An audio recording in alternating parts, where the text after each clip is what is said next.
జగిత్యాల జిల్లా మెట్పల్లిలో జరిగిన కాల్పుల కేసును ఛేదించారు పోలీసులు. ఈ కేసులో ఉత్తరప్రదేశ్కు చెందినటువంటి సచిన్ వర్మ అనే నిందితుడిని అరెస్ట్ చేశారు. జూన్ 15న గోనెల లక్ష్మి అనే మహిళపై కాల్పులు జరిగాయి. ఆస్తి గొడవల నేపథ్యంలో లక్ష్మిని చంపేందుకు ఆమె మరిది శంకర్, అతడి భార్య అనూష, బావమరిది ముత్తన్నలు ప్లాన్ చేశారు. యూపీకి చెందినటువంటి సచిన్ వర్మకు సుపారీ ఇచ్చాడు. అతడు యూపీలో 40,000 రూపాయలతో నాటు పిస్టల్ కొన్నాడు.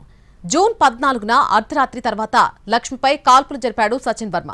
బుల్లెట్ చెంప భాగంలోకి దూసుకెళ్లడంతో లక్ష్మికి ప్రాణాపాయం తప్పింది.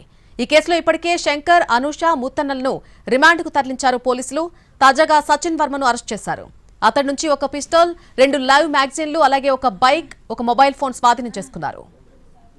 మనం ఆల్రెడీ ముగ్గురు అరెస్ట్ చేసినాం. ఇప్పుడు అసలు కీలకమైన వ్యక్తి ఇతను. అంటే మనకు ఇప్పుడు మొత్తం మనకు కన్ఫామ్ అయింది. ఏంటిది, వెపన్తోనే కాల్చారు.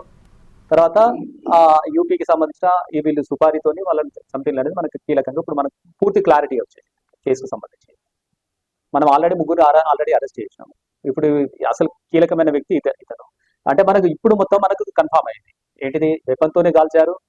తర్వాత యూపీకి సంబంధించిన ఈ వీళ్ళు సుపారీతోని వాళ్ళని సంథింగ్ అనేది మనకు కీలకంగా ఇప్పుడు మనకు పూర్తి క్లారిటీ వచ్చేది కేసుకు సంబంధించి.